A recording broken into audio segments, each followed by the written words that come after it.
Randy Robinson of Life Today TV with Pastor Tullian Tchividjian. I almost said it just because you told me not to say it. You said it very well. Thank you. All right.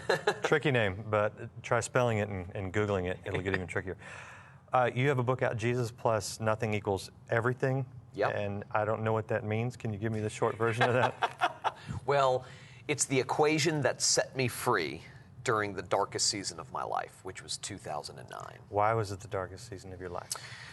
That was the year that the church I had planted 5 years earlier merged with Coral Ridge Presbyterian Church, which is a well-known Dr. D.J. Kennedy. Dr. D. James Kennedy's church. Kennedy, He founded that church in Fort Lauderdale, Florida, which is, I'm a native of South Florida. He founded that church in 1959. He died in 2007. The church was in the unique position of looking for a pastor for the first time. And they came to me. I was pastoring a church that I had planted a few years earlier, and they had come to me and asked if I would be interested. Did they not like Dr. Kennedy and they wanted to go for the polar opposite? Because you are nothing. That's what I wondered. Right, you're nothing like. Yeah, I mean, we have Dr. Kennedy and I certainly, he was a longtime friend of the family, so there was some history there. Okay. Westminster Academy is part of Coral Ridge, and I went to school there, and my brothers and sisters went to school there, and so my grandfather actually dedicated that building in 1974 when it was brand new. Your grandfather is Billy Graham. Yep, Okay. yep. And when I was 18 months old, and that building that we currently worship in at Coral Ridge, big building on Federal Highway US 1 in Fort Lauderdale, when it was brand new, my granddad actually came and preached the dedication service. Wow. Which is just kind of a cool thing when you think about it. So you had some history. But some history. Stylistically very different. No, completely different stylistically. We have similar theological convictions, philosophical convictions, but stylistically very, very different. And he also grew up at a time, or was sort of coming into his own at a time that was much more politically charged inside the church. Than I am, than the generation I grew up with, so there was that difference too. But Coral Ridge had been in decline for about 10 years, and it needed a big change, and not everybody was ready for it, but some people with some real foresight said, if this is going to work, we need to do something unconventional. In any event, when they came to me, I said no. I said, I'm honored, I'm interested, but I'm not, I'm honored and I'm humbled, but I'm not interested. They came back to me about 3 months later and asked again, and I said again, I'm honored, I'm humbled, but I'm not interested. And of course, we know all of the stories about the guys who follow founding pastors. You know, they get chewed up and spit out in 6 months. And, you know, they refer to those guys as the sacrificial lambs, and I wasn't willing to volunteer. And God was doing great things in and through the church that I had planted just 5 years earlier. So they came back about 5 months later, a third time, and that's when we started talking about the possibility of merging the two churches. We knew it was going to be hard. If this is in fact what God wanted us to do, it was going to be hard. It was going to be an uphill battle. I didn't want to do it, but we went through a 4-month due diligence process where a team of people from Coral Ridge and a team of people from New City, which was the church that I had planted, met together along with me for 4 months, once a week.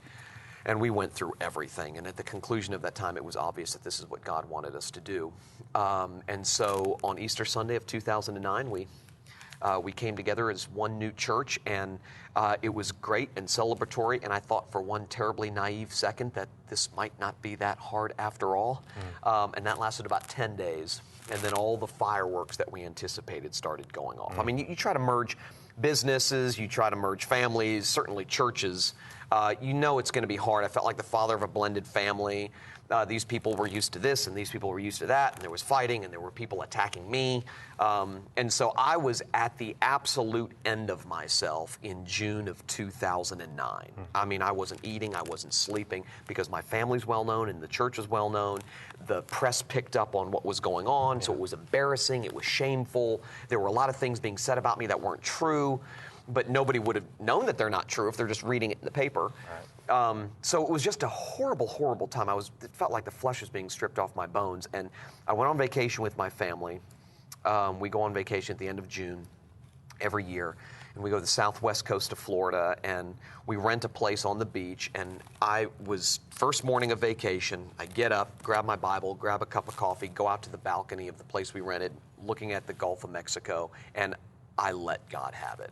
I mean, I finally just exploded. And I just said, you've ruined my life. I mean, what have you done? And I very self-righteously declared to him, because I've done everything you asked me to do, you owe me better than this. It's like the older brother of the parable of the prodigal son. I've served you all these years. I deserve a party. And I said, you can fix this, though. Just give me my old life back. And God very clearly, through Colossians chapter 1, said it's not so much your old life you want back, it's your old idols you want back, and I love you too much to give them to you. Ouch. And I realized at that point that for a long, long time, unconsciously, I had depended on human approval and human acceptance to make me feel like I mattered, to invest my life with worth and value, and to make me feel significant and secure. And now I was in the unique position of not having human approval and human acceptance. Yeah. Hang on there for a second. Yeah. A lot of people live there. Everybody does. I would make the case that everybody does, whether they're conscious of it or not. It's impossible not to. I mean, we're created and designed for acceptance and approval. That's not the bad part. The bad part is when we seek to satisfy our longing for acceptance and approval in something smaller than Jesus. And that's what I was doing unconsciously. Even in a church. Even in a church, even as a pastor, a Christian. And so what God sweetly reminded me of, sweetly and strongly reminded me of during that time was that all of the acceptance, all of the approval, all of the affection that I was looking for and longing for, I already possessed in Christ. That Jesus came to secure for me the ultimate approval, the ultimate acceptance, the ultimate worth and value and significance and all of those things. So now what it did is it completely set me free, because now I no longer needed the approval and acceptance of others, because all the approval and acceptance I longed for I already had in Christ. And that liberated me. It didn't change my circumstances. For the next 6 months, the circumstances were really, really rough. The storm continued, but it got worse. You had a peace. I had a peace and a freedom that enabled me to go back as a different kind of leader, a different kind of preacher, a different kind of person, father, husband, all that sort of stuff.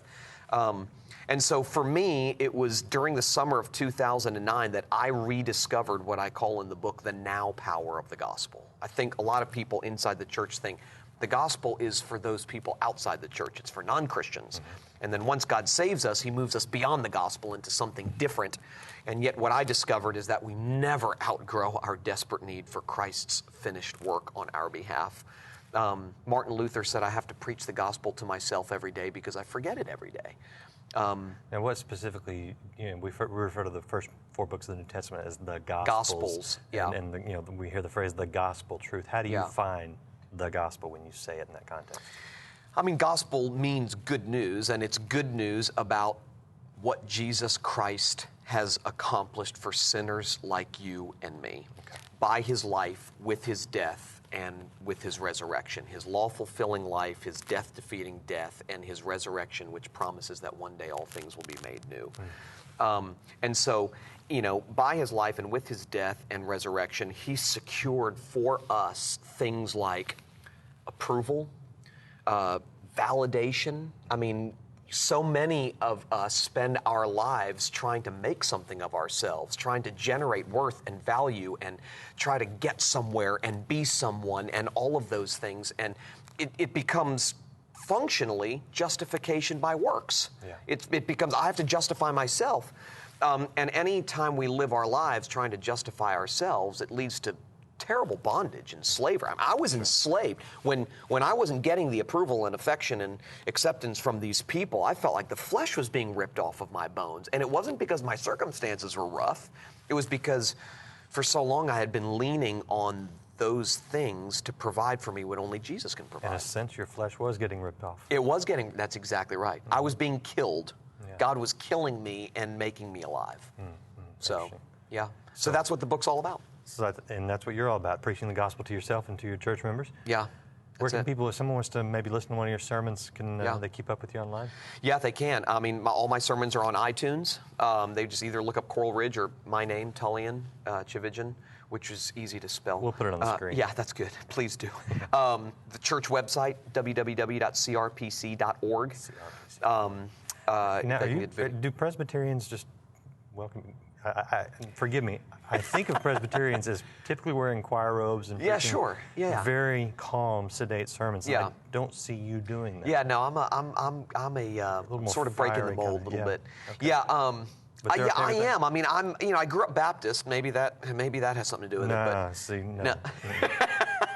Baptists are typically. I grew up like, Baptist. Yeah. You don't strike me as a Baptist. Oh, typical Southern Baptist. Yeah. No, Well, no. I am because this specific message saved my life. Yeah.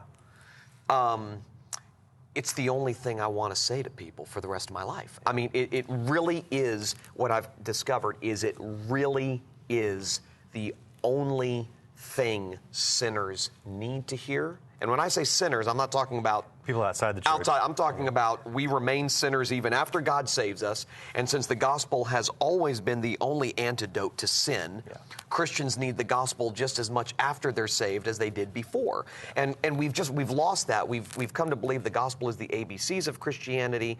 The Bible teaches us it's the A to Z of Christianity. We never outgrow our need for Christ's finished work.